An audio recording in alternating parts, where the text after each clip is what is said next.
Right, good morning everybody and welcome to the March Health and Adult Social Care Scrutiny and Overview Committee. And before we start, I need to inform you that this meeting is being live streamed and recorded.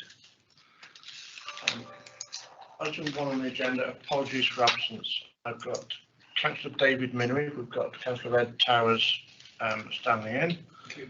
Councillor Heather Kidd, we've got Councillor Ruth Houghton standing in. Councillor Tracy Huffer has also given her apologies, but I don't think we have a substitute.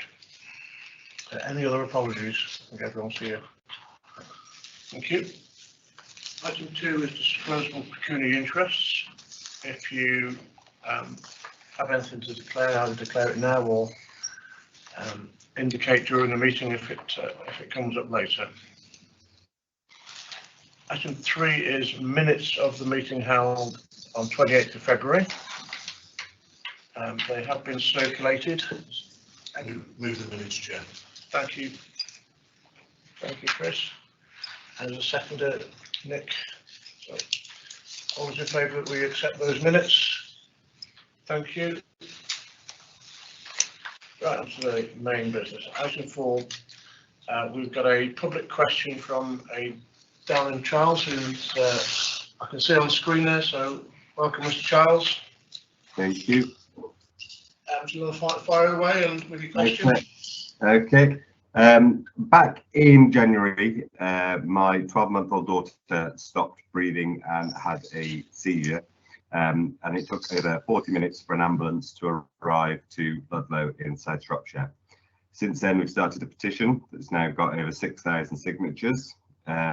We have the full unanimous backing of Shropshire Council to return the rapid response vehicles to Shropshire, and also to have more ambulance hubs returned. There's also support from Ludlow Council too. West Midlands Ambulance Service have blamed the handover times of the hospital for the delays, but failed to recognise that the closing of 80 community ambulance hubs and getting rid of hundreds of rapid response vehicles has significantly affected response times in emergencies in rural areas around the whole of Shropshire. Despite everything we've done so far, West Midlands Ambulance Service is still not meeting the national targets of 7 minutes for Category 1 emergencies in Shropshire. West Midlands Ambulance Service has also failed to meet Category 1 and Category 2 targets every single month since January 2021. In South Shropshire, we've been seeing waits of 28 minutes instead of 7 minutes and 90 minutes instead of 15 minutes. And for some reason, nobody is holding them account to this. Obviously, this is not good enough for the people of Shropshire and more needs to be done. So my questions are, can the committee vote to tell West Midlands Ambulance Service that they've lost confidence in them and right, start that one again, sorry. Can the committee vote to tell West Midlands Ambulance Service that they have lost confidence in the service for Shropshire and give them a time frame to improve? And if they're not able to hit this deadline and improvement, then suggest something else needs to be put in place. Question 2, how are the Scrutiny Committee holding West Midlands Ambulance Service to account for the continuous failings in the service? Question 3, how and what are the Scrutiny Committee doing to take action over the slow handover times for the ambulances at A&E in Telford and Shrewsbury? Question 4, what happened to the rapid response vehicles? Does the committee know why they were gotten rid of, as they don't transport patients and they can attend quickly to assess people and possibly also help reduce ambulance demand? Do you agree that these need to be reinstated across Shropshire? Question 5, response times are getting slower and slower since 2021. What are the committee doing to help improve these times? Question 4, response times have increased significantly since the closing of Bridge North, Market Drayton, and Craven Arms and Oswald Street stations, and before them Ludlow and Whitchurch ambulance bases were also closed. This with the rapid response vehicles being taken away. Do you agree that the local ambulance provision is needed to improve the provision of service for rural Shropshire again? Question 5, West Midlands turned down the offer for the fire station and from the fire station and fire service to have a hub This would help reduce costs, giving them an area to restock, crews to have a break, and this would have been free of charge. Do you agree that this is something that needs to be looked into further? Question 6, do you also wonder why West Midlands Ambulance Service have such a high turnover of staff? Question 7, West Midlands Ambulance Service are failing, particularly in rural Shropshire, and not meeting any of the national targets consistently. Why are they not being held to account for failing to meet these targets? And the last question is question 8. Again, can you please vote to support our campaign to return local ambulance provisions to Shropshire and to think about rural Shropshire along with the return of rapid response vehicles? And I believe what's needed now is a vote of no confidence in West Midlands Ambulance Service. Thank you. Thank you, Mr. Charles. It's a long monologue and a series of questions there. Yes. So you did well, thank you. I think before I make comment, I'll pass over to our Director of Public Health, Rachel Robinson, for a comprehensive overview of what is going on at the moment, and then we'll take it from there.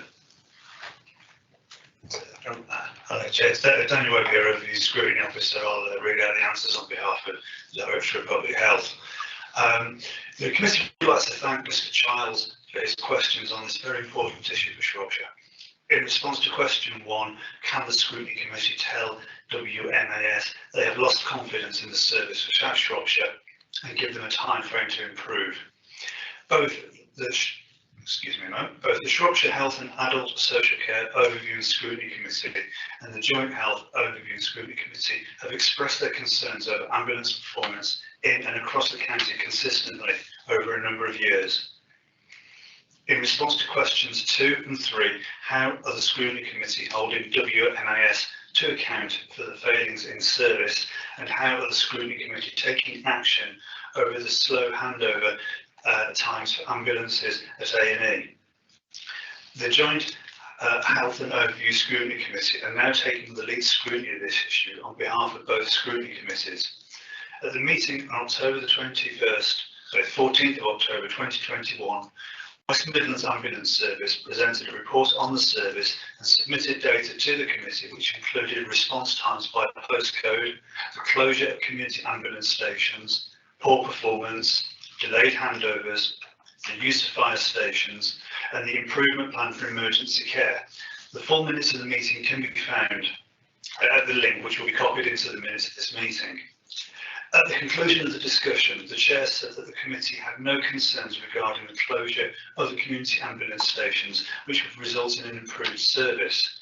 He confirmed that the committee wished to see the improvement plan with timelines attached as soon as possible and to further pursue the reasons for ambulance delays at the hospitals, and also why it appeared that suggestions offered by the ambulance service were not being taken on board. At the Health and Social Care Overview and Scrutiny Committee meeting on the 28th of February 2022, during a public question and in the work programme discussions, the issue of ambulance performance and an ambulance hub in Ludlow was also raised and discussed. It was agreed that the Joint Health Overview and Scrutiny Committee would request further meetings with WMAS, the ambulance service, in seeking answers to previous questions for information and to seek further information regarding the reduction in first responders in the area. To this end, the committee will formally request the Joint Scrutiny Committee, as a matter of urgency, have sight of the information from the ambulance service. In response to questions 4 and 9, your specific questions here are questions for the service and the commissioner of the service and will be put to the ambulance service in advance with a response requested. However, the committee would refer you to the notes of the meeting held on the 14th of October, where a number of these issues were raised and addressed by the ambulance service during the meeting. However, further information has been requested. The full minutes of the meeting can be found at a link which will be included in the minutes of this meeting. In response to your final question, can you now please vote in support of the campaign to return the ambulance hubs to South Shropshire, along with the return of the rapid response vehicles, and vote no confidence in the ambulance service? The role of the committee is to hold relevant NHS bodies and health services to account. It is not able to act as a campaign group or to lobby for specific issues. However, Shropshire Council, at its full council meeting on the 13th of January, considered the worsening of ambulance services in Shropshire over recent years, despite the best efforts and dedication of ambulance staff, that patients are dying waiting for an ambulance in Shropshire, queues of ambulances at both the Royal Shrewsbury Hospital and the Princess Royal Hospital because there are no beds available for patients. The council resolved to lobby the government to create an independent ambulance service for Shropshire that will prioritise the needs of a large rural community. This council supports the Health and Wellbeing Board to facilitate improved dialogue between the ambulance service and Shropshire and Telford Hospital Trust, with the objective of drawing up an action plan with completion dates so that the number of ambulances queuing outside hospitals is reduced. A petition was also presented to full council on 24th of February regarding an ambulance hub in Ludlow. This received unanimous cross-party support to support our campaign in returning an ambulance hub back into Ludlow, South Shropshire, or the return of local rapid response vehicles who can be on call or based at local areas like Ludlow Hospital, GP surgeries, fire stations to attend until an ambulance arrives. Thank you, Chair. Thank you, Daniel. So, Mr. Chair, I hope you can understand that there is a lot going on across not just this committee, but Cabinet College and Health and Wellbeing Board. And it does take time to break down these barriers, but we are behind the words which you put into the questions, and I think we're all fighting for the same outcomes there. So thank you very much for your question and raising it at this committee. Thank you. Right, we move on. Item 5 is member question time, so we have none. Item 6 is winter plan. So who is leading on that one? Kate online. Good morning, everyone. Okay. Have we got some slides? Yes, we have. Do you want to?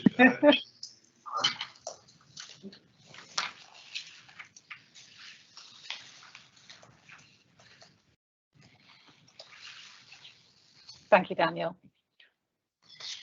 Good morning, everyone. Myself and Laura Tyler are going to share the presentation of this slide deck. And there's a full report, committee report that sits behind it. And then behind that, there's the actual winter plan. So a number of documents that I hope that we can summarise to begin with before going through some of the detail. So apologies to begin with, because I can see immediately there's an acronym. We don't like acronyms, but this is the Shropshire Adult Social Care Winter Plan that we're talking about. There is also an NHS Winter Plan for Shropshire and also a national NHS Winter Plan. Could I have next slide, please, Daniel? Thank you. So we gathered that these are the lines of inquiry that have come from previous HASC meetings, and so hopefully we will be able to focus on these and some other areas. And so the committee was interested to understand what the lessons learned were from not last winter but the winter before, and how these have been implemented into last winter's plan, the 2021-22 plan. And then also how the winter plan has been adapted to take account of the COVID pressures and also the pressures within the hospital and the wider health service. I know this is going to be of particular interest for transfers of care. We've already talked about that, and hospital admission minimalisation, so admission avoidance activity and measures. The next slide. So this is a summary. On the winter plan itself, it provided an update on our activity from the previous winter and reflected our experiences in responding to those challenges. And it also described how we were going to respond to the predicted challenges. So this plan was actually completed in September 2021. And I think we knew we know what winter pressures look like, and we knew we could already see that there were going to be workforce pressures, and of course we knew that COVID was still around. So we took all of that into consideration. So we've got a little, I think that perhaps sometimes there's a little bit of benefit of hindsight, but if you can bear in mind that it was written in September last year, and then was adapted as time went on, and obviously the action plan was updated and adapted as well. So it plays, both the plan itself and the action plan, they play an important role in describing how we, Shropshire Council Adult Social Care, responds to the local demands and challenges. It describes our close working relationship with our care and support providers and the ways that we would support people in Shropshire this winter. And despite having these plans, we have had to adapt, as you can imagine, to the challenges presenting across the whole of the health and social care sector. Next slide. Thank you. So again, reflects what we've learned and has developed, what we have developed over the previous winter. And so just to pick out a couple of the things that worked well, our voluntary and community sector delivered winter support scheme was definitely in a stronger position this last winter than the previous winter. We managed to build on what had been delivered in 2021 to design and implement and deliver a really strong programme and support scheme for this winter, which both supported hospital discharge and also contributed towards admission avoidance. But there were areas of concern, as we've already touched on: care workforce fragility. So we focused our efforts across all sectors and organisations to ensure our most vulnerable residents received the care and support that they needed. And we wanted to give a huge thank you and a big nod to the voluntary and community sector and unpaid carers, because as always, all year round, there's a huge amount of activity that goes on that we just were not really aware of. So that's the activity within communities, people looking out for their neighbours and working together in groups to support the people that they know need support, and then the thousands of unpaid and family carers that there are. So we are lucky in Shropshire to have resilient communities. After 2 years of COVID and lockdown, some of that has been very challenged, but it is still there, and that's really what helps us, more than helps us, ensures that we can get through difficult times like winter periods. So I think I'm going to pass over to Laura now. Thanks, Kate. Morning, everyone. I'm Laura Tyler, Assistant Director for Joint Commissioning. So I'm just going to carry on with the presentation. So I think we reflected very much in the report that actually this winter has been one of the most pressured and challenging winters. I suspect that many of us have ever have dealt with, across our many years across both health and social care. So just in terms of demand, we know in December 2021, the spread with Omicron variants really hit locally, as it did nationally. So it led to several outbreaks across the care homes. So, at one point we saw over half of our older persons care homes with some kind of outbreak within that home, which obviously reduced capacity across placements. And again, with significant challenges within domiciliary care in terms of recruiting and retaining staff, this obviously compounded some of the challenges that we had. But in order to look at this, we did many things to ensure that we always had some capacity, and we're continuing with supporting discharges from hospital and obviously admission avoidance.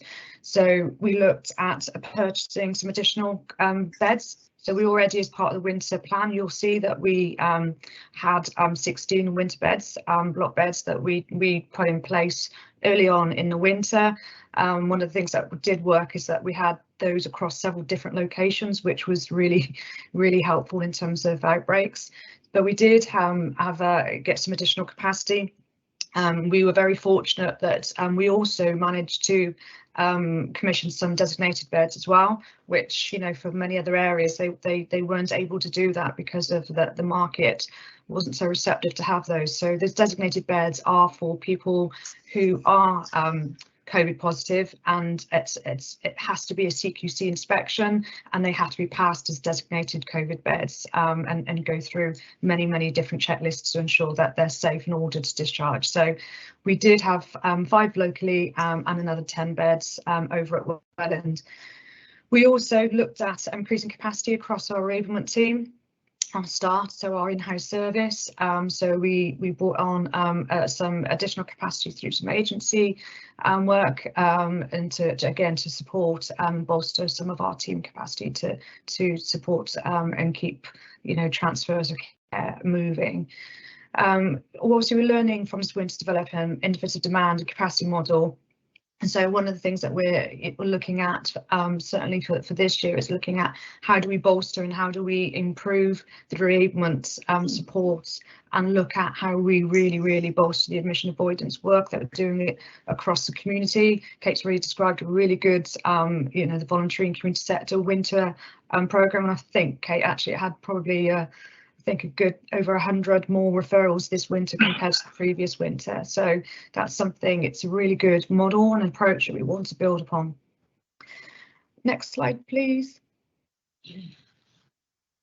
So probably touched on this already. So we talked about the additional winter beds that we'd already commissioned within the market. And again, one of the things that we did as a team there was a real focus on a daily basis across the care home sector to ensure that we had capacity. So we met with public health colleagues and CCG colleagues to ensure that, you know, where we did have outbreaks, could we use a separate wing? Could we ensure capacity was available at all times? So that was done on a risk-based assessments daily. That's happening throughout December and certainly January into February. We've got community-based, we talked about that, the Winter Support Service, led by Age Concern and the British Red Cross. We also put them into some of our daily huddle discussions to look at how they could support people home and embed them into some community support to ensure hospital flow continued. Staff across health and social care worked across 7 days, so I have to say the team were absolutely fantastic, both across both health and social care, working additional hours to ensure that we had and we were able to attend escalation meetings and trying to work with the providers to ensure we could discharge across 7 days a week. Next slide, please.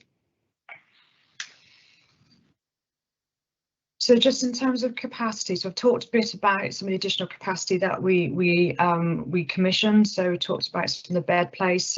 We did have to adapt to some of the pressures that came through. So as well as the 16 beds that we commissioned, we did go out to the market again and commission a number of both residential and nursing beds to ensure again that we had capacity to move people out of the hospital.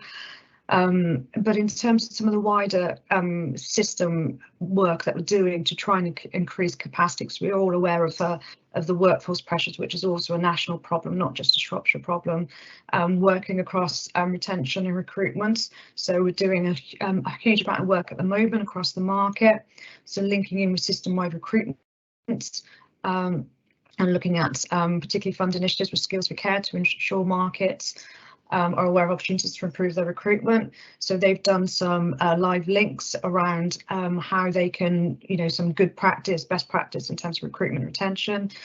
Skills for Care have been holding some of those workshops that have been really well received from the market. We're working with our Shropshire Partners in Care, SPIC, and our NHS colleagues around apprenticeship programmes, working across both health and social care. We've got some Care Friends apps that we're purchasing as well. So that is an app to help refer individuals to into healthcare. So we're particularly focused on the domiciliary care market. We've got recruitment campaigns again with our Shropshire Partners in Care. So we're looking at doing recruitment fairs that we're going to be held across the county this year on numerous times of the year. We use some of the workforce grants to do some recruitment, to do a recruitment website. So that is something that is currently in development to look at, and that will specifically look at what are your opportunities in terms of career development as well, that we're really keen on. Just on discussions with local colleges about how we can come in and do some talks with them and how they can engage and work with us across that as well. We're doing some career promoting videos across all sorts of different roles across both health and social care that will go out as part of the recruitment campaign too. So internally, we've obviously looking at reviewing some of the current care plans that we've got, and can we free up hours by looking at what community support is available, how we could potentially utilise technology more. Looking at other support elements as well, and looking at that enablement. We've also looked at supporting bereavement first, so starting and developing the start offers. That's one thing we're currently working on at the moment. Really key that clear that bereavement is certainly the way forward. We know when people go through a period of bereavement that actually many of them won't even need any term care, or certainly may need a reduced number of hours of care needed. And then looking at how we utilise again, technology to support that ongoing independence. We're looking at developing a care home offer as well, and so making sure that as part of step down, which is stepping out of hospital, or step up in terms of admission avoidance, that they go in and have some kind of bereavement again, maximising people's independence to try and get them home in a safe way, and making sure they've got therapeutic support as part of that, and working with the local primary care networks and GPs on how we do that as a system. Okay, next slide please. So learning from winter 21-22. So we know health and social care have been, so we're looking at jointly doing the winter plan. I think Kate said at the beginning, we've got several different winter plans, and one of the things that we want to do is look at how we can jointly have one plan, one system plan. We've been working with our health colleagues right across in terms of looking at what that demand is going to be. So we're getting really much better at the demand and capacity modelling work that we're doing. So working really closely on that, as I said, and then using other information and support to inform our approach and what we'll need in for next winter. And we know we've got pressures all year round, but we know particularly winter is more problematic than many times of the year. We're looking at commissioning additional capacity at multiple settings in an early stage, so making sure that we're working with providers to so they know what's needed, and we can get in early rather than being reactive, much more proactive. We're looking at developing commissioning intentions for additional activity from the voluntary and community sector. So how do we build upon the winter project that obviously Age Concern and likes have led on, and how we can involve them, as part of our planning and support in individuals to come out of hospital. We're going to continually run recruitment retention campaigns. Once it's not enough, we've got to continually do that. How do we ensure that we're doing that in advance of some of the pressure times that we know we get? So in advance of summer, for example, and in advance of winter, so that recruitment, we've got that right. We've got enough time in order to get the resources in place for when we need it the most. We talked about, again, additional capacity resources for recruitment. So particularly focusing on our start team, our in-house provision, which we want to be able to grow. And then just ensuring, one of the things that we know is that there's quite a high pace of discharging that needs to happen, particularly the week prior to Christmas. So it's just making sure that our staff leave, etc., is staggered, and we're managing that as well. And that goes for not just internally, that goes right across the system. Okay, next slide. So as I said at the beginning, this winter has been exceptionally challenging. We're all very aware of the challenges, and unfortunately, some of it obviously came at the beginning of this meeting. It's about the ability to manage COVID-19 across a health and social care setting. It's been really challenging, but the collaborative work that we've done with our partners has really helped us to get to through that and think really differently and creatively about how we do that. So we've had to be very flexible and adapt continuously. As I said, effective partnership working investment is needed now, so we can, as we move more towards integration, close working and good communication has been really, really important. So daily meetings has happened, and being part of those escalation meetings, both what we describe as bronze, silver and gold, about what we're doing and how we can get those additional capacity and work really strongly together on that.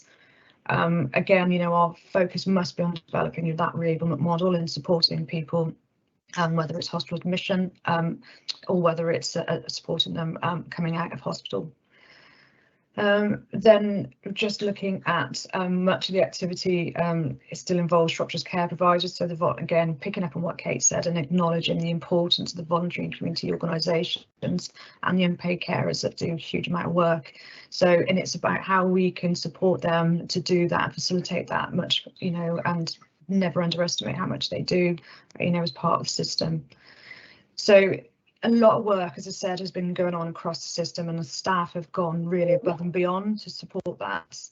I think that's the you know, the main thing really that I just wanted to get across really.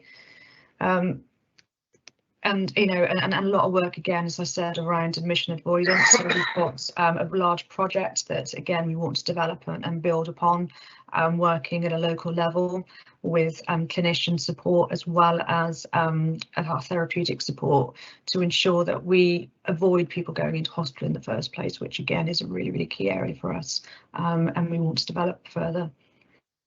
I think that is it, Daniel, isn't it? Yeah. Okay. So I'll just open that up to questions. Thank you, Laura.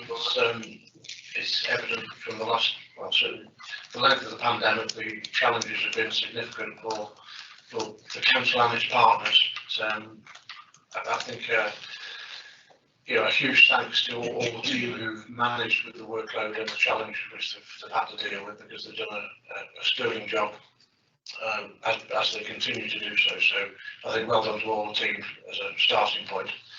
And then we'll come to any questions. So Gerald first.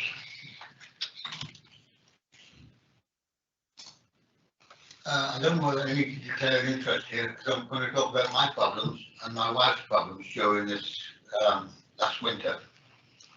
So should I say, can I have a permission to speak? Although Yeah, go on, Gerald. It's a personal story. You're not making any gain from it. Okay.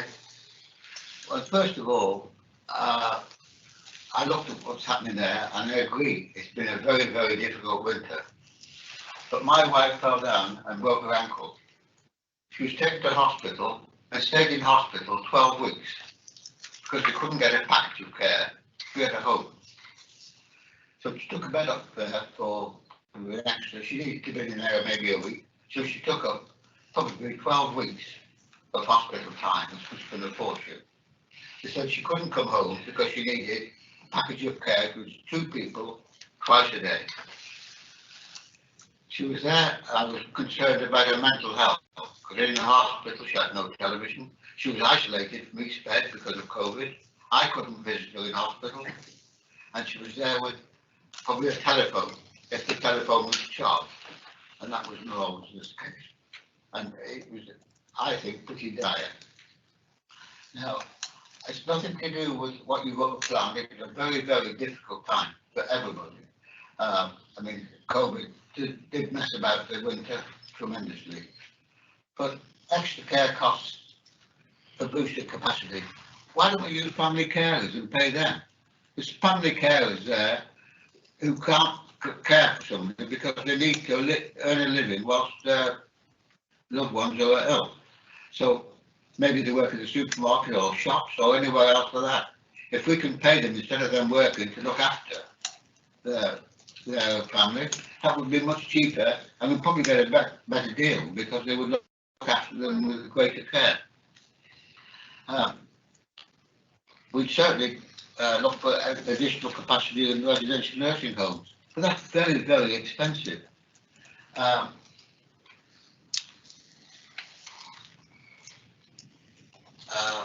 am I on? Could we not promote care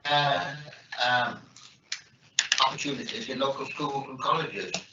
Because I'm sure there's people leaving school would be prepared to take this job on. Should we be paying enough? And we can afford to pay enough, because otherwise we're paying it. It's costing us a fortune to send them into care homes, and they're not getting the kind of the care that they would get if they got it at home. So I just wonder whether we could look into that. Ambulance response times haven't been good, but it's because of the time we spend in hospital looking for, waiting for patients to be taken in. Also, in the hospitals, we were talking about using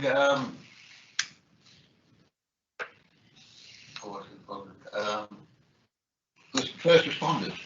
First responders don't seem to be working hardly at all now. There was talk of the fire station offered West Midlands Ambulance Service the capacity for the fire station to do this, and they're there anyway. They're a well-proven brand. They do a fantastic job with fires. They could do a fantastic job with a little bit more training on first responders. And I wonder whether we could, the West Midlands Ambulance Service are not keen on this, but whether, because of what's happening and the time delays, we can actually get them to listen again and say, let's get some first responders here from the ambulance service, from the fire service, to help the ambulance. And I think we should specialise that and maybe have somebody from West Midlands Ambulance Service here to say why they can't do that. I'm sorry that's a bit of a ramble, but I don't know how else to put it. Thank you. Thank you, Joe. I think there's some valid points in there. I don't know, Laura, do you want to come back to that?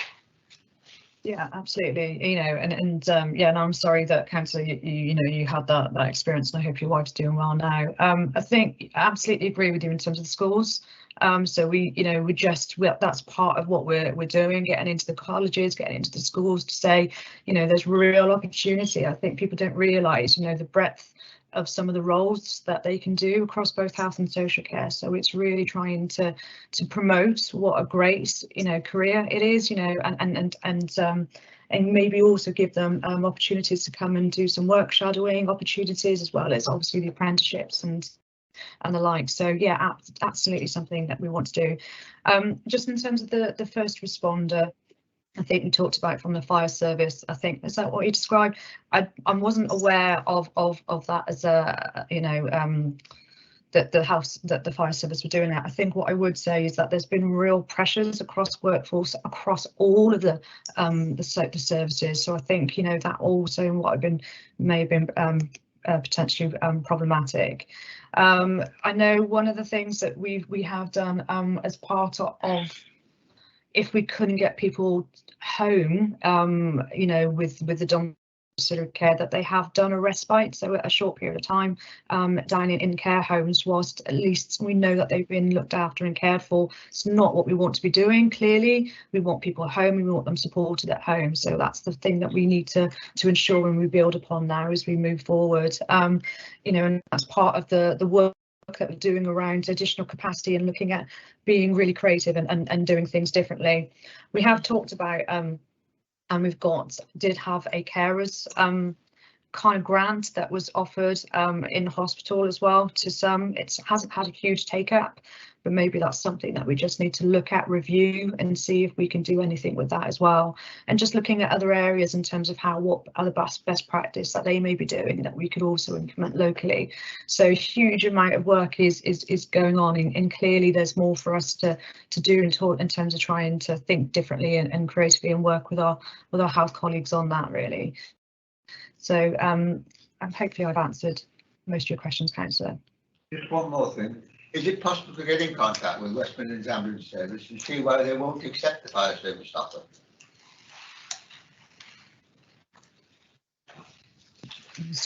I'm assuming so. I obviously don't know what that offer is, but yeah. The offer is that the fire service would handle first response. They were prepared to do that. They wrote to West Midlands Ambulance Service. They wrote to us about 2 years ago, and we said yes, we were fine with it. But West Midlands Ambulance Service director decided he didn't want that. He wanted to be in charge of it. And I think there's a compromise here. And I'd like to come down and explain what the compromise is. Okay, yeah, I think, Rachel, do you want to come in on that?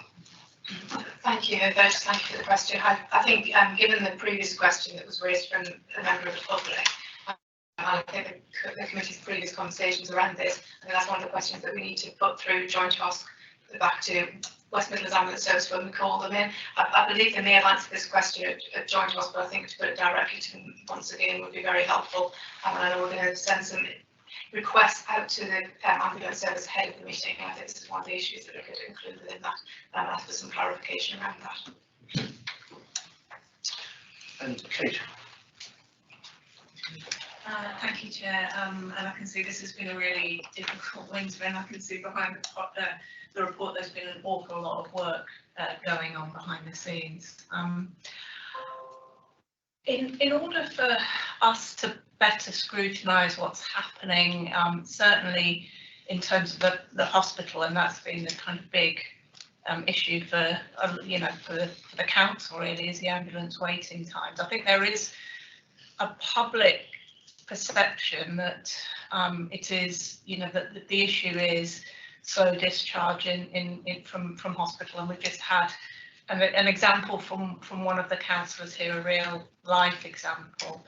I think what would be really, and I think that's certainly the case, but I'm sure that's not the only issue. And I guess my question is there a way, and I'm delighted that we have a joint commissioner in post now, because I think it might be easier to get to the bottom of some of this. Is there a way that we can actually scrutinise what is happening, and that data can be brought to us? Because I think it's there's a kind of unfortunate thing that is beginning to build up of organisations blaming each other. We've seen West Midlands Ambulance Service sort of more or less saying this isn't our fault, it's the hospital.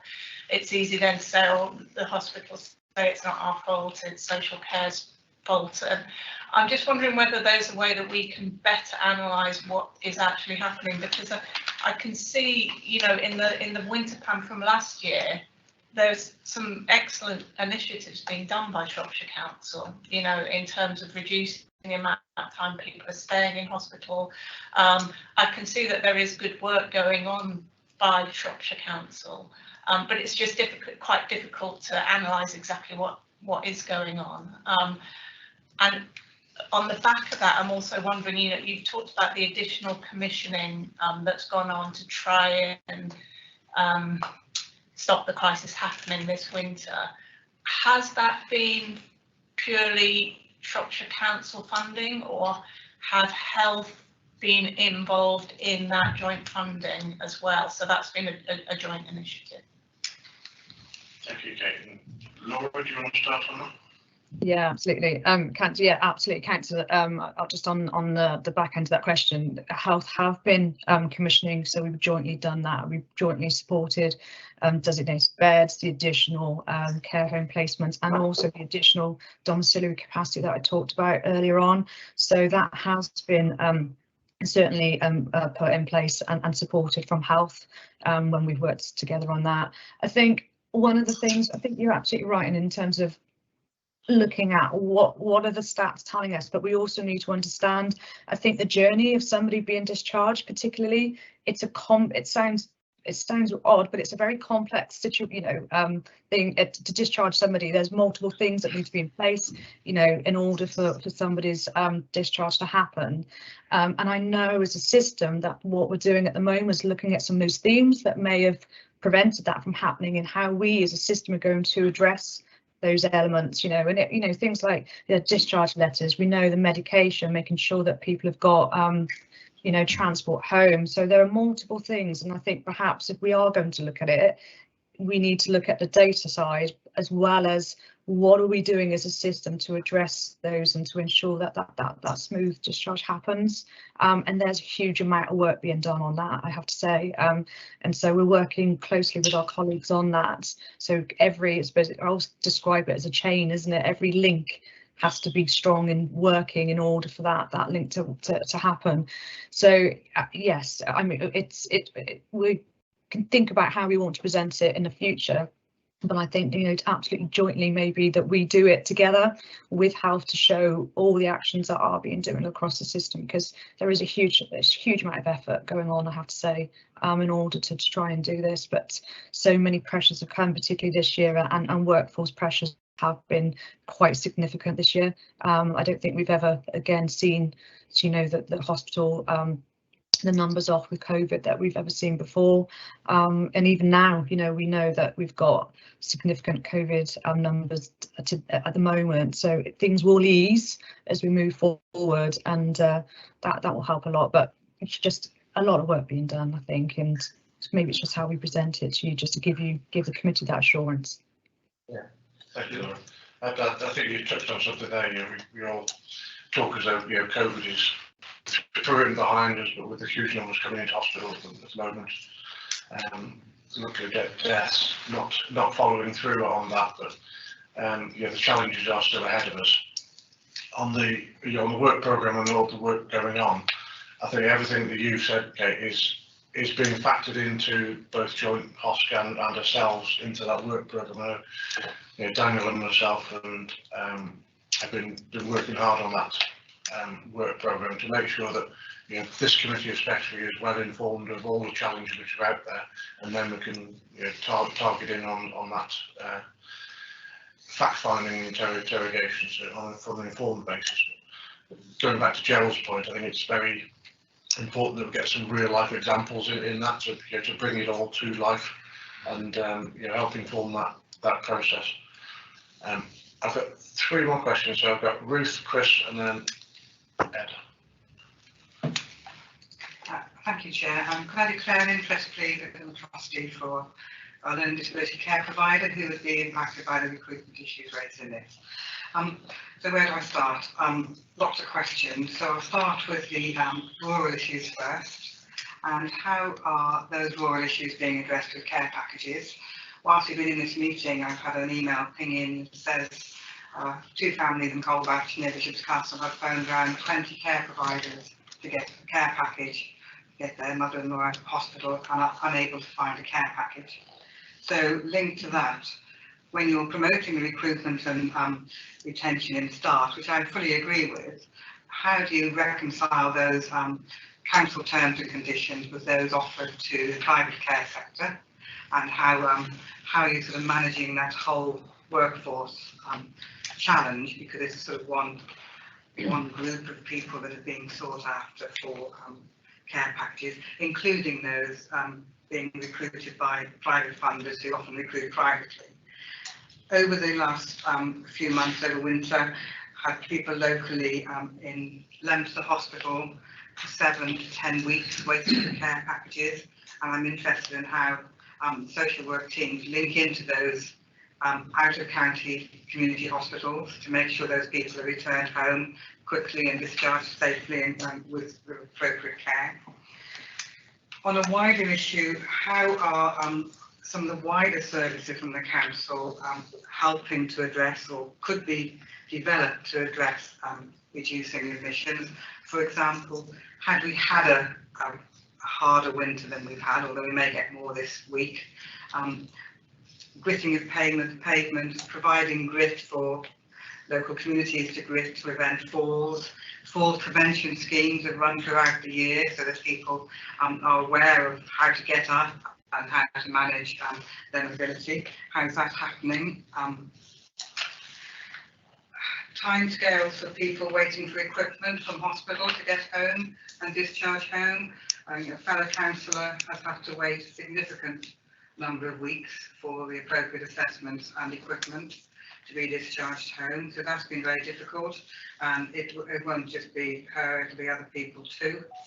And during the presentation, you described, you mentioned that you'd had to adapt the plans despite having a comprehensive plan. Could you describe what those adaptations have been, please, and how you managed that? And finally, at the moment, could you just explain sort of what worked well for recruiting and attracting people to join and rejoin the care sector, and was November early enough to start doing that?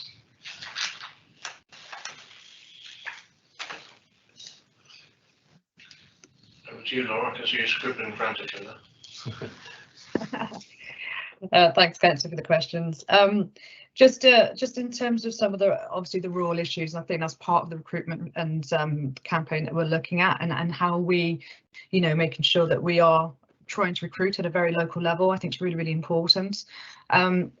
One of the things that we will be doing moving forward is looking at our domiciliary care market in its entirety and looking at the structure of that, and how we can work much closer with our organisations to ensure that we've got a real strong market, and also that, you know, we look for those opportunities and thinking about putting therapeutic support in. So where people have got double up care, can we look at how we can support individuals to reduce that number, to free up capacity that route?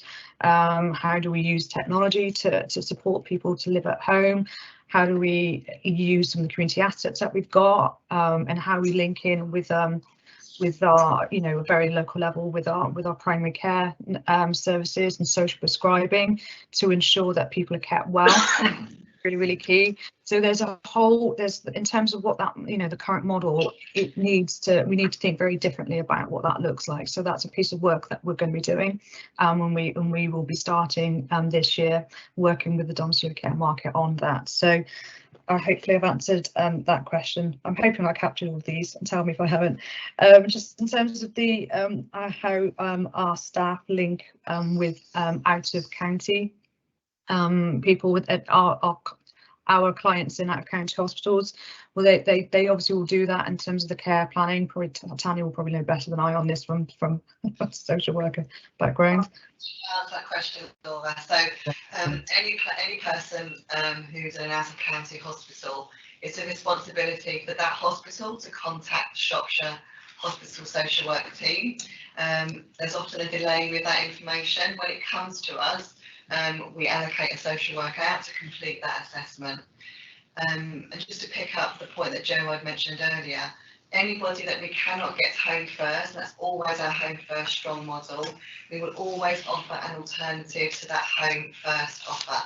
That might be a step down bed for a short period of time, because we know that patients make a better recovery when they're outside of a hospital, whether that's care at home or in a care home. So with the out of county hospitals, if we're unable to get somebody home first, they will always be offered either a step down bed in one of the local community hospitals or in a care home. And you know, and for many people, they might, you know, decide that that's not, they don't want to do that, and so those are ongoing conversations that we have with individuals.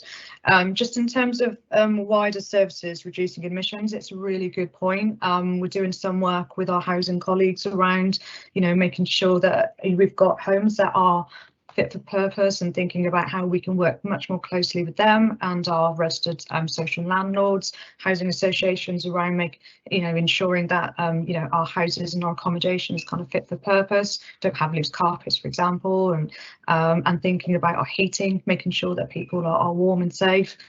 So there's a huge amount of work on that, and again working with public health in particular, and working with our social prescribers. You know, what else can people do to keep well? Can they, you know, even just doing, you know, local exercise classes to support core, you know, to strengthen your core will obviously help prevent falls too. So there's a huge amount of work in terms of making sure that people's well-being is much wider, and we really link closely with our colleagues on that. Just thinking about just at timescales, that's and equipment. That's one of the things that we are doing, is working with I will be commissioning the new equipment store. So that is one of the commission projects that we've got to do. I think it's for next year now. So we will be looking at making sure that as part of service specification that it has to be timely and responsive. We don't see a huge amount of delays due to equipment, I have to say. It's certainly not something that comes up repeatedly. There might be the odd occasion that may happen, especially if it's something like a bespoke piece of equipment that somebody may need in the home, but we don't generally see a huge amount of delays or issues associated with equipment. But as said, that is one of the contracts that we'll be looking at as we move forward, and we will ensure that there will be timescales as part of that, as part of their targets and their performance. We talked about adaptations to the plan. So when we talk about adaptations to the plan, those are some of the additional beds that we needed. So we had to commission some of the additional beds through December and January. We also had to find some additional designated beds as well, as I said, as part of the presentation. So we did have to source an increased number of those as well. We went out to the market several times, and in the end we did manage to get some out of county designated bed placements. So that's the other thing. And we also did put in the carers grant into the hospital. So we did that as well as part of the response to try and think of doing something differently to support discharge. And just really the bolstering of START as well, with some additional agency capacity. All of that happened after obviously the plan was in place, but we knew due to the pressures that we had to respond quickly to that. And what worked well for recruitment, I think, that care app, we talked about in the session. One of the things that they've said is that it's really good to have people to refer others, so that they get a higher number of referrals from people who promotes an organisation to go and work with. So that's why some of that works really well. And obviously we are looking at the what we pay as so we've just increased the fees by 6% across the whole market as well, which will be implemented from the 1st of April this year. There's a huge piece of work that we've got to do, and we've got to do a fairer cost of care exercise this year as well. So that will also be done by September, and that's mandated. So all local authorities will have to do that for both care homes and domiciliary care sector. So there's going to be quite a lot of work with our providers, certainly over the next 6 months. And we're also looking at a market position statement. So that will inform with our providers what we're going to do, and what our commissioning intentions are going to be, and working with them on what that demand and what the pressures we believe will be from some of the modelling that we're doing. So there's a huge piece of work there that we're currently doing and driving forward too. Did I answer all your questions? And again, just in terms of increasing capacity, we've done enhancements to the market as well. We've incentivised them to pick up some of the rural packages, and we've also increased capacity of staffing through the week as well, that we've had to, just in order to support, again, support discharge. Thank you. Ruth, from that? Yes, if I may. I'm not going to let this opportunity go without mentioning the closure of Bishop's Castle Hospital, particularly as you had to purchase and commission additional beds when those were closed last October, November, and when we pointed out that it was at the start of winter pressures and that they would be used. And when I refer to people being stuck in hospitals out of county, i.e. in Leominster, they are people from South West Shropshire who could have been in those beds in Bishop's Castle. So I think the fact that those beds were closed by the community trust, right at on the cusp of winter pressures, was a difficult, has impacted on the system clearly, because you've had to commission additional beds. And I do think this committee should note that. And whilst I'm on the subject, we did say we'd bring Bishop's Castle Hospital back to this committee, and so far we haven't. Okay. Chris, can I put Ed in first, because he needs to go? Yeah. Yes, thank you. Am I on? Another one. That's the one. Thank you very much. Thank you. Well, obviously, I'm new to this committee, but not new to the projects that are going on. And I do share Councillor Hannan's concerns. They were very well expressed, I thought. They apply to the north of the county too. And Councillor Dakin too. I've had two experiences myself of waiting up in an ambulance. One was, it was called at 8 o'clock in the morning. It didn't come till 5 the next day. And then the other one, I was woken up by bed actually, and I went out to a gentleman about 3 or 4 times in the night because he kept slipping off the chair. He couldn't get into bed. Ambulance had been called, and it didn't come until the next morning. And so it goes on. There's a whole issue of rurality going on here. In Wixel, I've got a gentleman there and his wife who are. She wanted to go out of hospital. She was committed to hospital, couldn't get a care package out. The whole area of 2 carers in a car, I think, applies in the town areas. Wasn't rolled out to the rural areas. I may be wrong in some of my facts. I'm picking these up now as a new councillor, but it seems to me there's an awful lot of issues there that I certainly can identify with, and on my experience in the north. Just 2 points really. We've heard from Laura a lot of description, and the reports I've just been passed to come to this committee, a lot of descriptive stuff. I think Laura mentioned the word once, the word data, and I would like to see, as a new member here, more data to give me information when there is said to be improvement and more capacity and more this and better that. I don't see a figure. I don't see anything like that, and I think I need to be informed like that. And all these delays, getting people out of hospital. I've got one gentleman at the moment who's now in Oswestry, COVID bound again, I'm afraid. His wife can't see him, hasn't seen him for weeks. But mental health issues are rising, and there's learning difficulties with some of these people too. They're not necessarily the most eloquent of residents, to be fair, but they need support just the same as anybody else. And I think with increasing stays and delays, mental health issues start to rise, and that gives problems then on top of what they went in for in the first place, whatever that might be. So I just wanted to make those points really before I had to leave for a funeral as it happens today. But just thank you for receiving them. I just hope they're going to be acted upon. Thank you. Thank you, Ed. And Chris. Thank you, Chair. Just for the West Midlands Ambulance Service, I do believe you said they're going to be invited to a meeting. I just wondered when that meeting, when they are the first time. I represent Oswestry East, and it's a double whammy in Oswestry East with ambulance waiting times, because the ambulances go over the border into Wales, and they get stuck in the hospital at Wrexham. So the public question today was, could we vote on no confidence in West Midlands Ambulance Service? Obviously we can't here, but I think the public have already voted themselves. They've lost confidence completely in West Midlands Ambulance Service, and it's really not good enough. I mean, their statistics that they will come here and show, after I've sat on a health committee meeting for 15 years, they will show you the figures which will show very good results in the urban areas, Birmingham, elsewhere, but they will not show it in the rural areas. That's right. So therefore, they're deemed very good or whatever. So, I mean, we really do need to take it under scrutiny, and really, I think the council, full council said we should have a Shropshire ambulance service. I fully agree with that, because I think it really is not fit for purpose. Thank you. I don't know if there's anybody in the room who disagrees with that. I want to say one thing. Just a thought.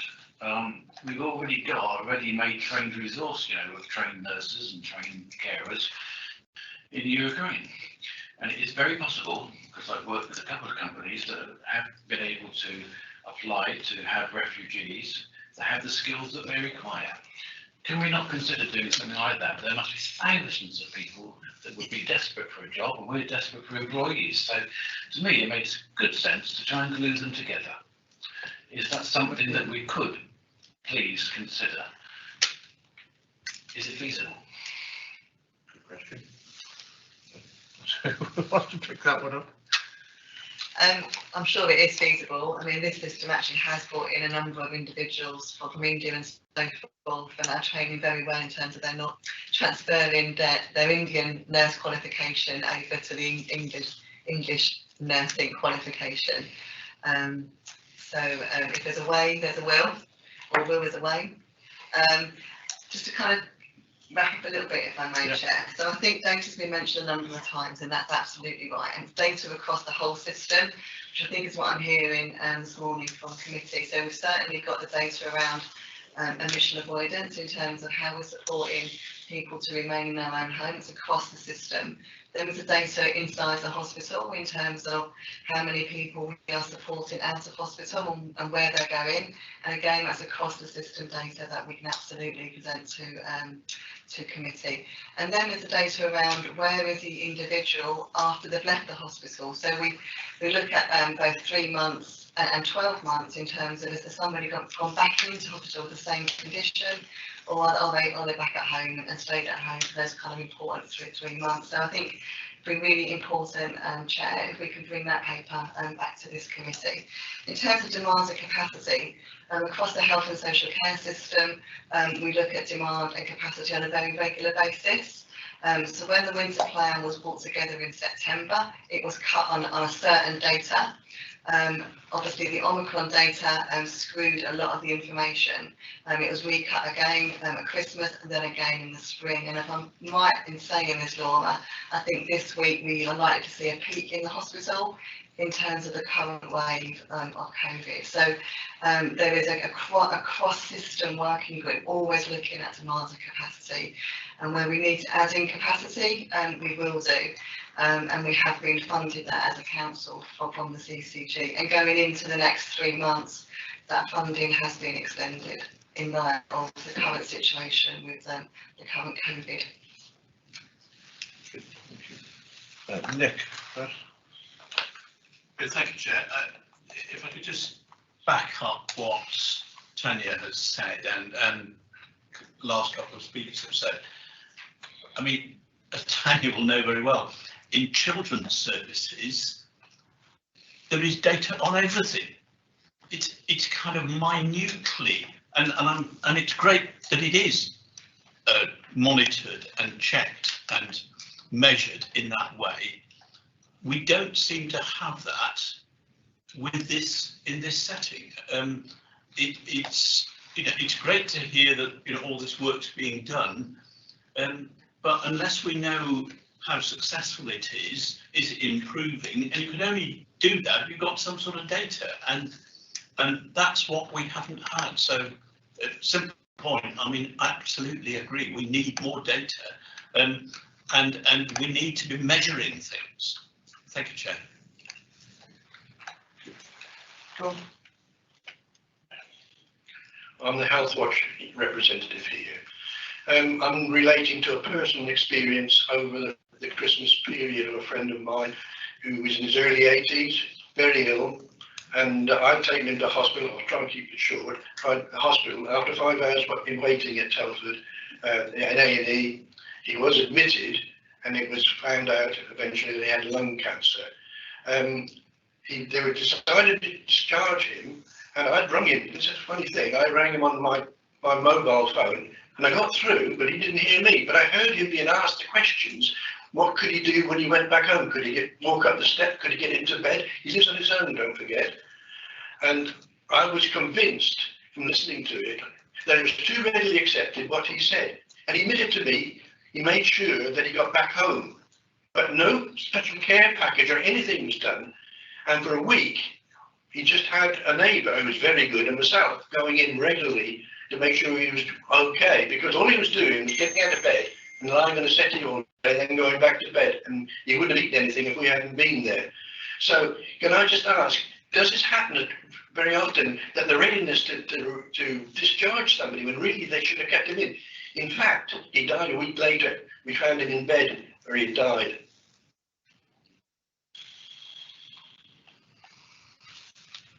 And that's a really tragic story, but thank you for sharing it. We take it very seriously in terms of looking at anyone that's being discharged inappropriately. So anything that we get information like that, we always look into it and review. To discharge a person with complex needs out of hospital involves a multidisciplinary team, so that's your social workers, nurses, physios, occupational therapists and doctors. and it needs to be that their agreement with the individual in terms of what support they need to receive on discharge out of hospital. So if there are examples like you just said through Health Watch, could you please share them with me, because it's really important that we do take those on to review and understand what went wrong. But thank you for sharing it. Okay, thank you. Some interesting points made there, and I think we've done it to death for today anyway. So we shall move on to the agenda, and next on we have joint commissioning, which is probably Laura again, I guess. We did have a very good presentation sometime in the last week, which is very informative. So, Laura, do you want to add anything onto that? Yeah, got me again, I'm afraid. So I just thought it might be quite useful just to take the committee through some of those slides. I won't do it in as much detail as I did probably last time, but it just gives a bit of an overview in terms of what joint commissioning is and what we're doing around that and some of the opportunities. But I think what I've also done upon having those conversations with members who had some really good questions, actually. So I've kind of added a slide into, so it just gives us a bit of maybe some discussion points on for the committee to consider as we move forward. So Daniel, have you got my presentation? Are you okay to share? Yeah, just give me 1 moment. On, I know they put on the presentation that there is a really useful video actually that I played. It was just 2 to 3 minutes on what joint commissioning is. I won't do that today, but it is quite a useful overview. And I probably won't go into too much detail. Daniel's told me I've got 10 minutes.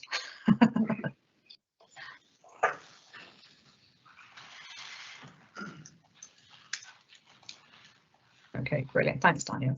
Okay, next slide, please, then.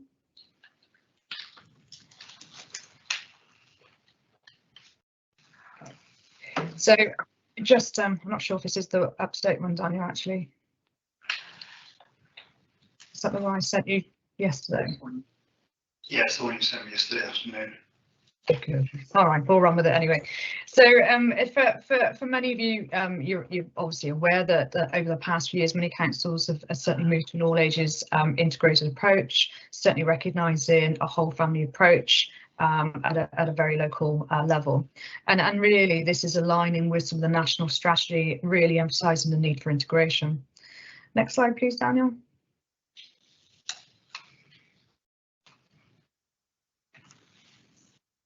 Okay, and so really, just in terms of an overview into what is joint commissioning and why does it matter? So, you know, joint commissioning aims to deliver personalised services. So it's about making sure that we don't have a one-size-fits-all, and that we very much focus on the individual, and they're involved with their own care and their decisions in terms of what they want and how that's delivered.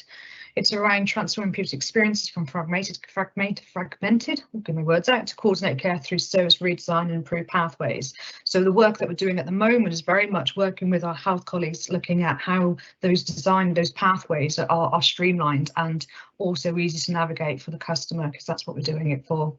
And making sure that those improved outcomes for expanding prevention and early intervention services are, you know, at home and in the local community. So the work that we're doing with our colleagues across public health and the voluntary community sector, how do we ensure that that's done at a very early stage, and you know, early intervention and prevention is absolutely key in terms of what we're doing and designing services.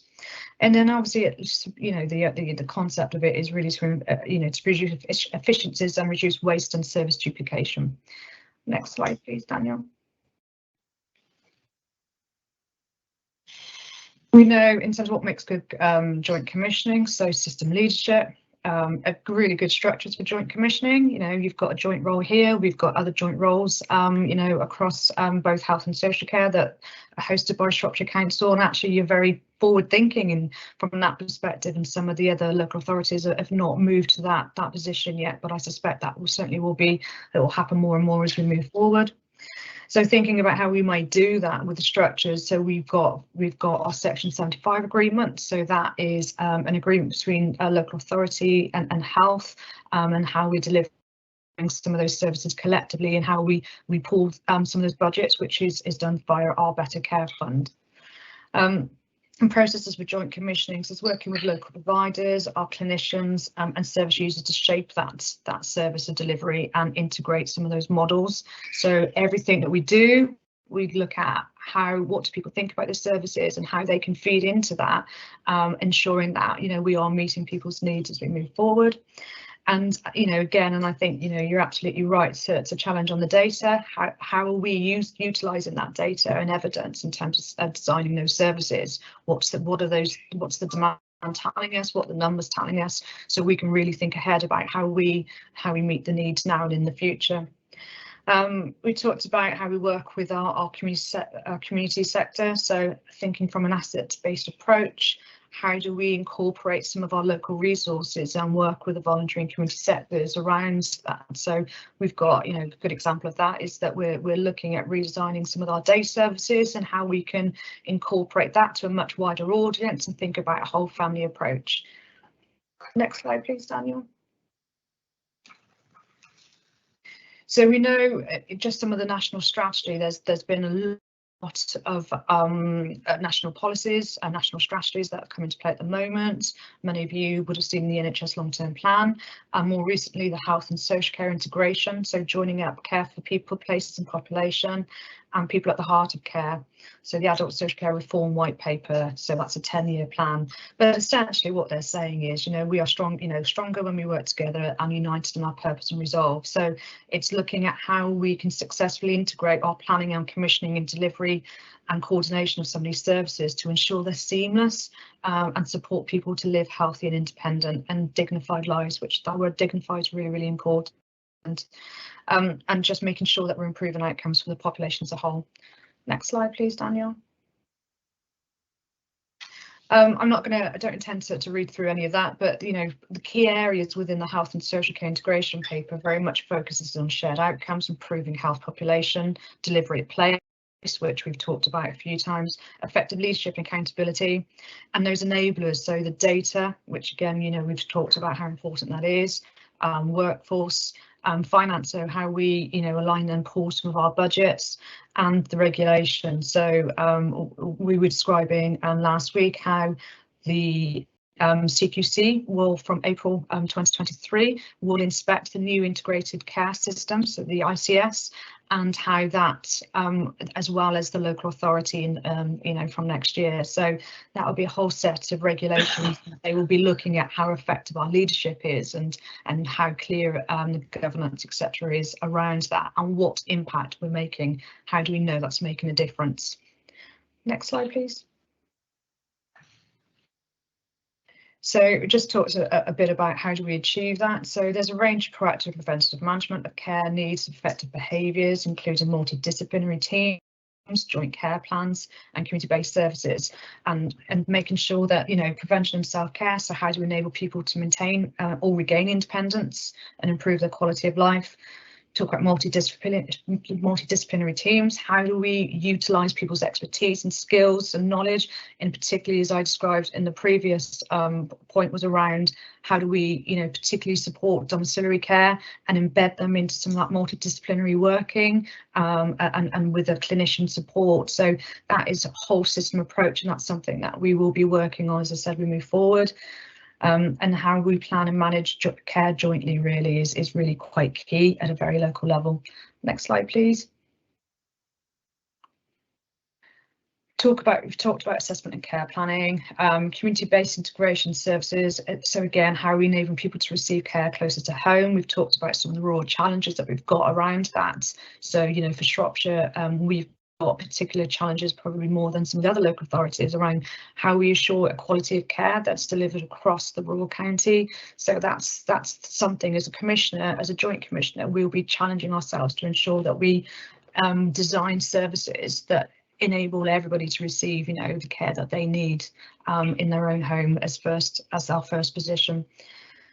Care and support in crisis, and again, providing timely access to advice and treatment to prevent escalation of needs that require emergency care. So I think that's, for me, that's two ways. I think that's around preventing the need of escalation care. So what does our mental health services look like, and how we ensure that some of the support is available, again, at a local level to prevent that escalation. But also, for me, I'm very focused on making sure that people don't make the wrong decision. So if they've gone into hospital at a time they've had a fall, that they have got that time that they need to think about what support and care that they need in the future, and whether not, you know, just put into a care home, for example. You know, there's also opportunities for people to be supported at home. So it's making sure that those choices are clearly articulated to individuals, and people understand what choice they've got.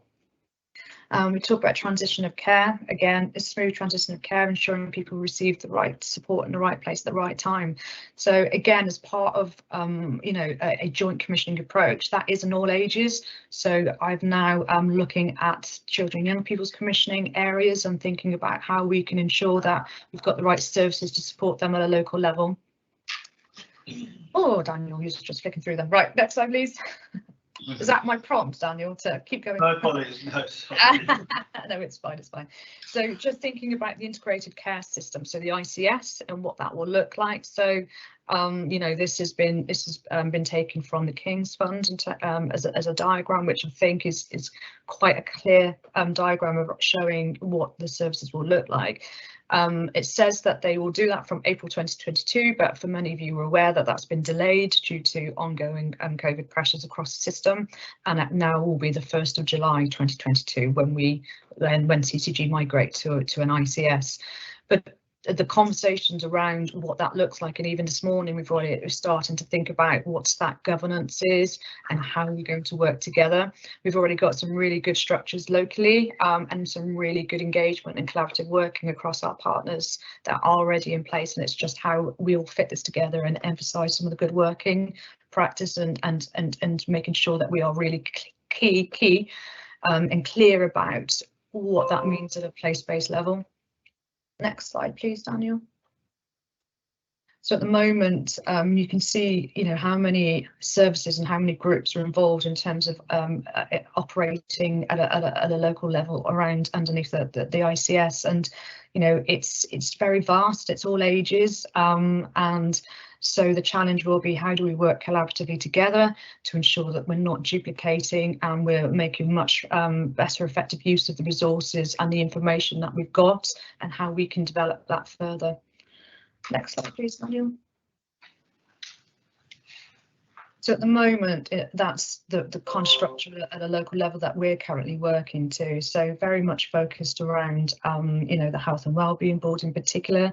Got a very strong structure integrated place partnership board that's it's a strong collaborative board that works really well, is very strong and is starting to inform what services should and shouldn't do, and thinking about the quality of care and what difference that's making to people across Shropshire.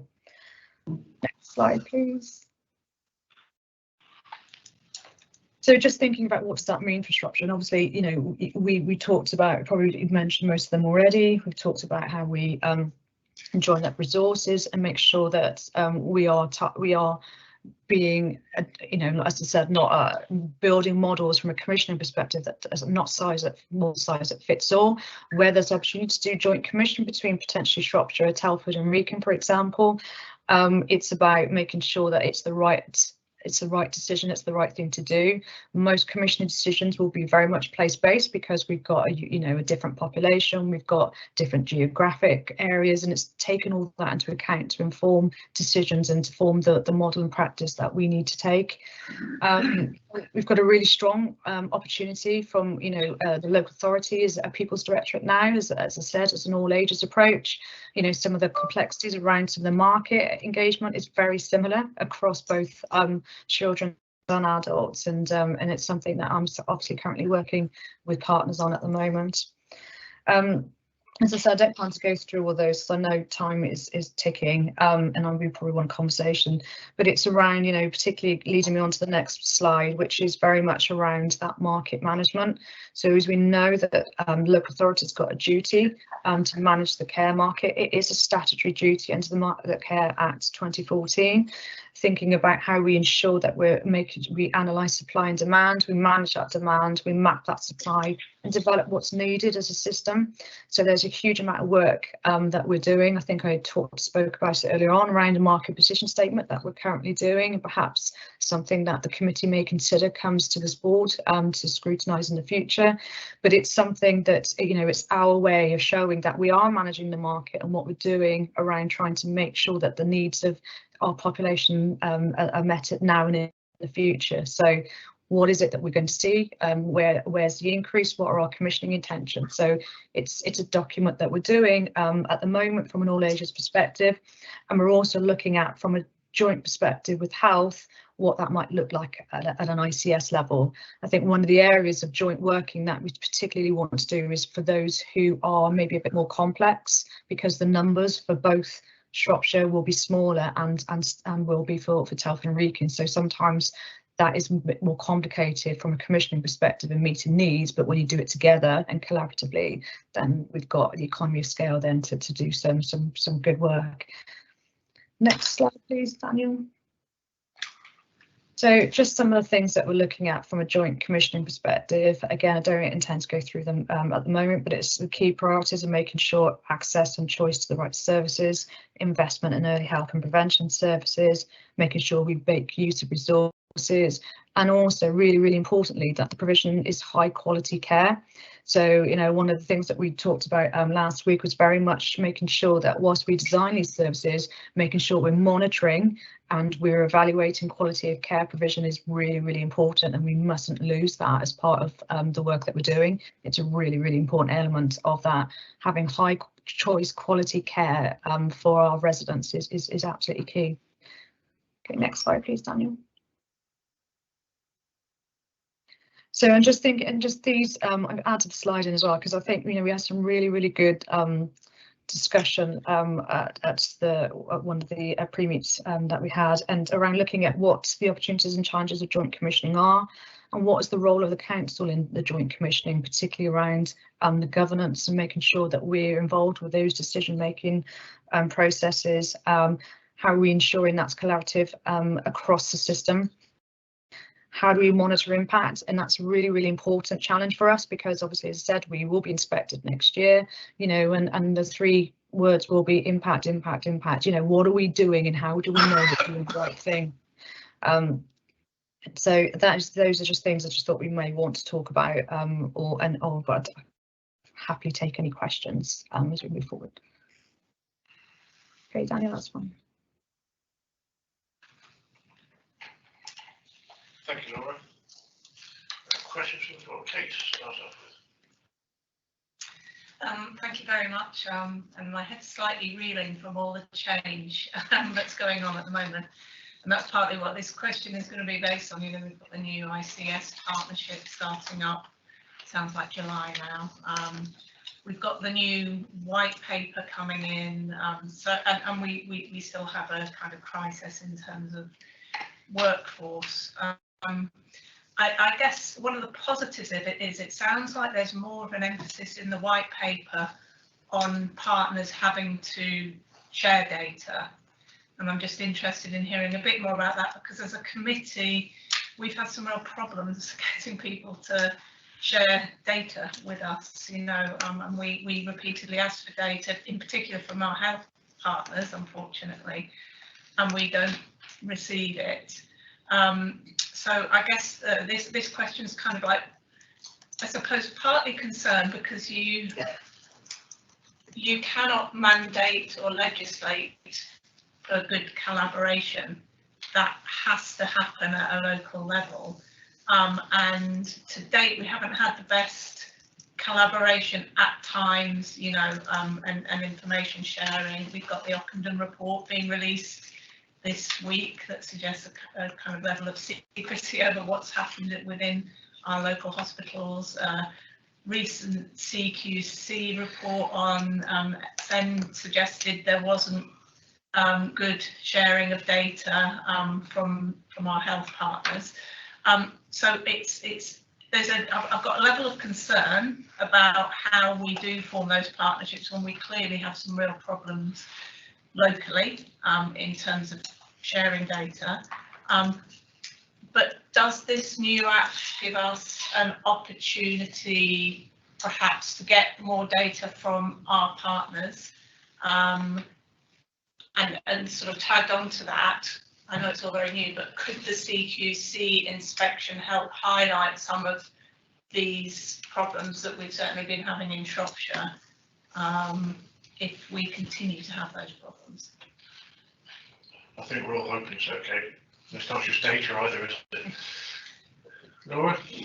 Yeah, no, thanks. That's really good. Some really good points that you make, and I think, you know, in terms of sharing data, we're doing it a huge. Well, I'm obviously quite new to Shropshire and started in September, but I have to say here it's probably improved compared to some other areas.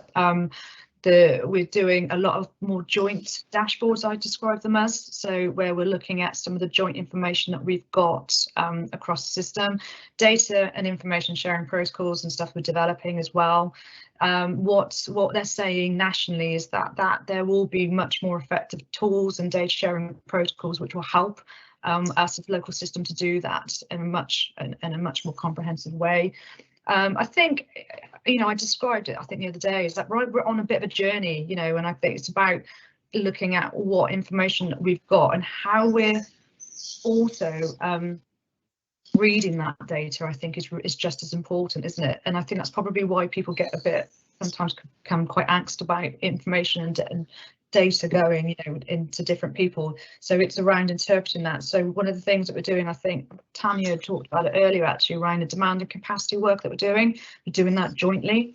So we're asking questions jointly, and, you know, actually you have that bit of information, but I know that is going to impact on what that's telling us. So we just make sure that we're putting that quantitative and qualitative information together when we're looking at the information. So it's moving, and I think having myself in a joint role, we've got a data and performance information who's also a joint role.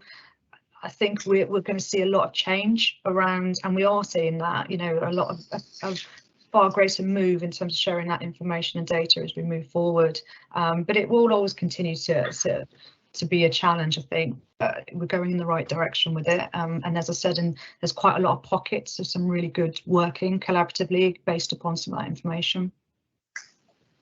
Yes, I think they're all fair points there, Laura, and it's, you know, it's not going to happen overnight, but it's things are starting to change. Hopefully, there's certainly one which, you know, as chair of the committee and joint task force, we're trying to unpick by building some bridges and making new relationships before the personnel change anyway, but I'm sure we can get there.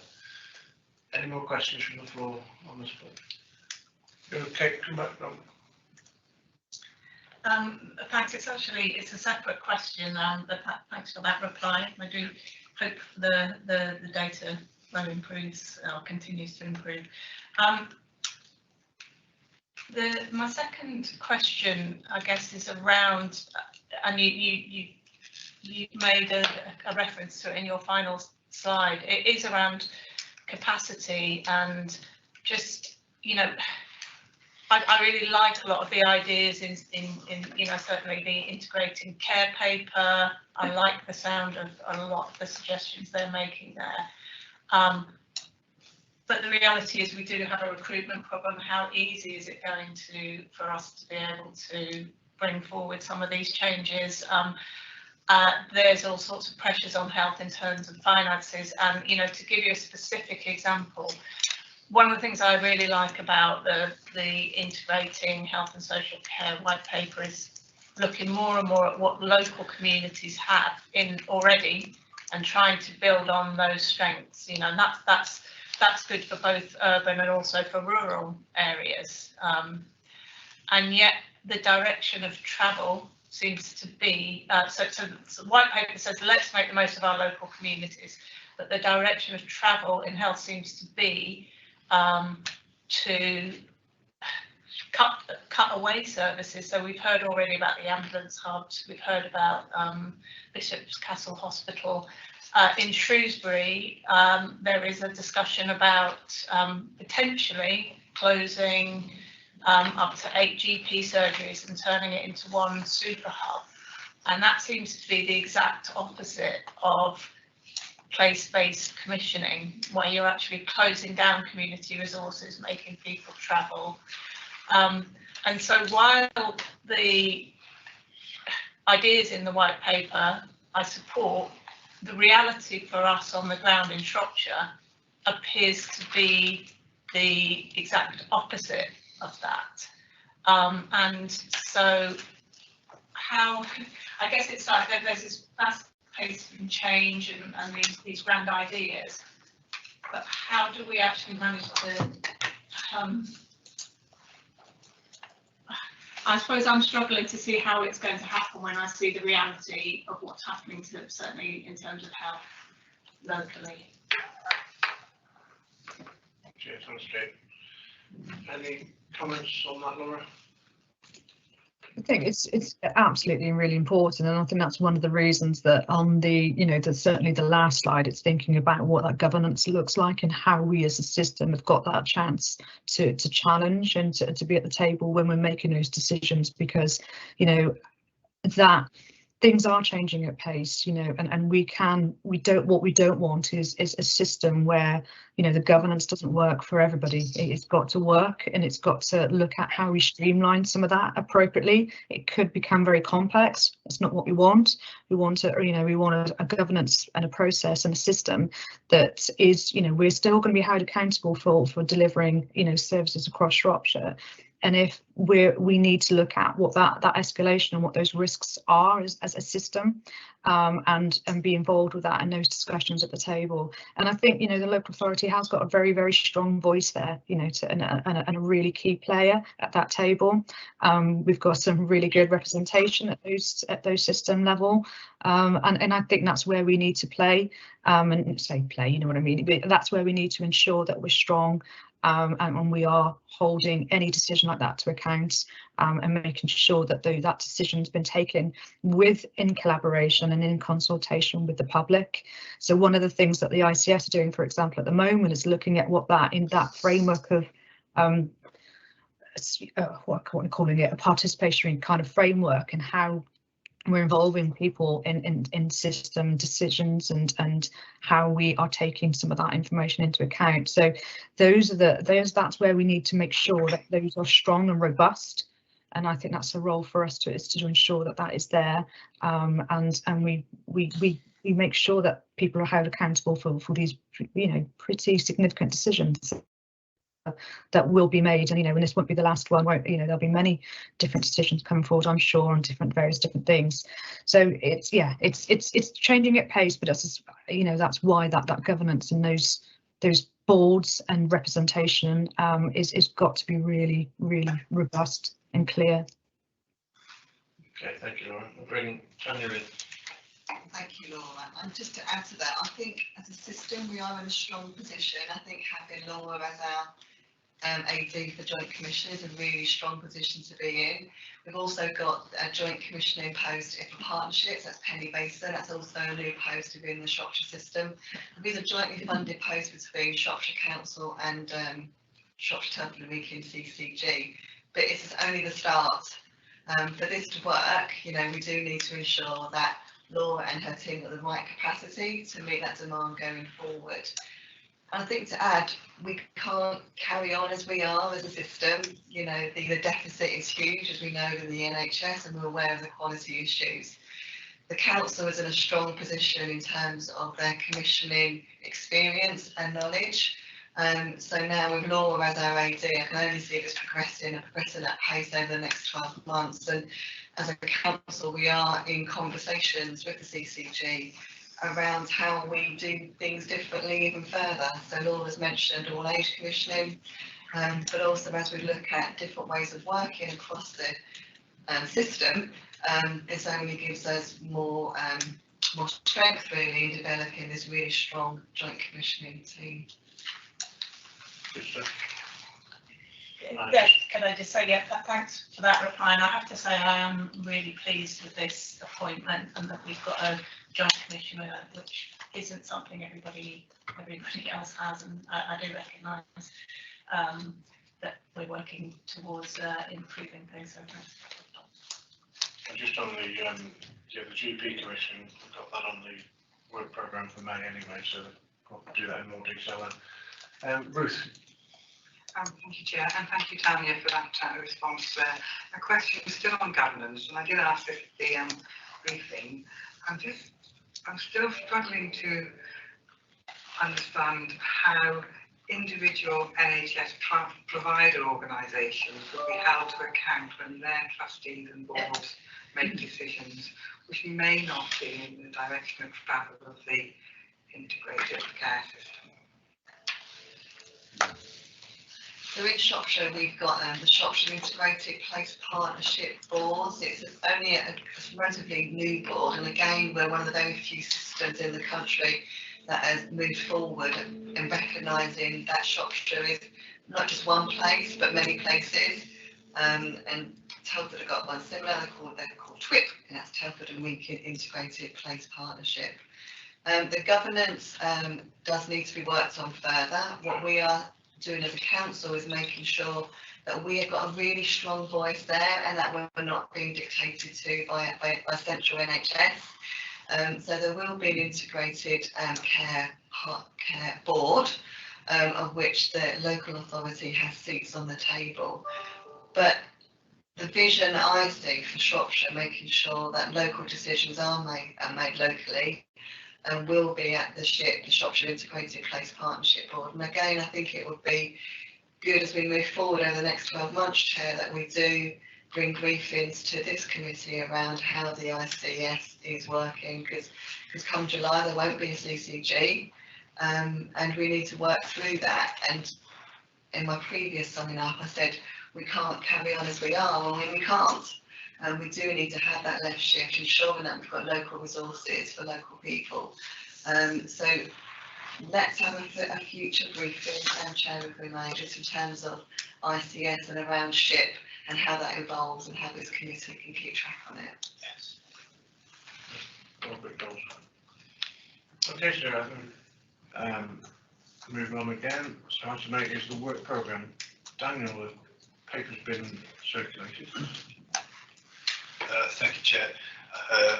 The work programme here is just takes you through to the end of the municipal year in May. There are 2 items coming up to the agenda coming forward. One on Bishop's Castle Community Hospital, the update that you requested on the decision to reduce services there. And there's another item specifically on GP surgery commissioning with Shrewsbury, which Councillor Halliday referred to earlier. I'm working with officers at the CCG on both of those items at the moment, and I've confirmed with the officers that they are able to attend. I might suggest as well that as we come to the end of the municipal year with very little on our work programme going forward, that this might be a golden opportunity for the committee to meet outside of the committee meeting structure to identify its priorities for the year ahead going forward. This would time in quite nicely with the production and the publication of the Shropshire Plan, which might provide a strategic framework onto which to plan your work going forward.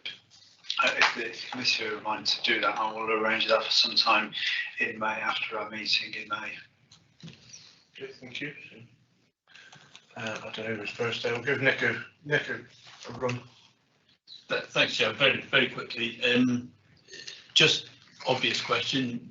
Do we have to wait until the back end of May to have a discussion about what the priorities are? Could we not meet next month? Albeit on TV or something. Yeah. Oh, yeah, the attention will be online anyway, so yeah, no problem. Ruth? Thank you, Chair. Regarding the Bishop's Castle Community Hospital update, it's listed as a scrutiny of the decision to reduce services, but hasn't that moved on now as we're 6 months on? what's actually happening. There's been a judicial review.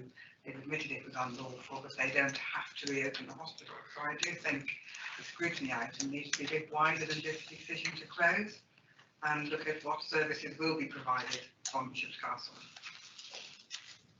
Yeah, I think that was the intention, and also to dig down into how they are trying to solve their recruitment problems and what they're actually doing, because they talked a lot about what they would do, but we want to see how that has gone. And I know that Councillor Kidd has been quite thorough in a questioning of what they're doing. So. And in fairness, there is a recruitment event early April, and there are some flyers around the county which we hope will be successful. But there is also the issue that locally, as councillors, we have met with the Shropshire Community Health Trust, and when they are giving us the data as to how many people have used the hospital, it is only related. They are only using numbers of people from Bishop's Castle, whereas all of us in this room know that Bishop's Castle Hospital serves the whole of that southwest area of Shropshire and over the border into Powys. So I think the actual scrutiny item, as is agreed, needs to be wider than the actual decision. The what's going to happen next. Okay, we'll take that on board. Notice that. Yeah. Kate, sorry, you there. Yeah, in the briefing, I watched the recording, I couldn't attend live. There were some good points made about both the fairer funding for care and also the care cap and the implications for our system. So I was just wondering whether at some point we can include that on the work programme. Yeah, maybe that's the sort of thing we could look at when we meet online, in whenever we're going to meet online, and put that into the mix then. There's plenty of opportunities to scrutinise a range of stuff throughout the next year. Okay, so nobody else, so that is the end of the agenda. So go to the next meeting on 16th of May, official meeting anyway. Thank you, everybody.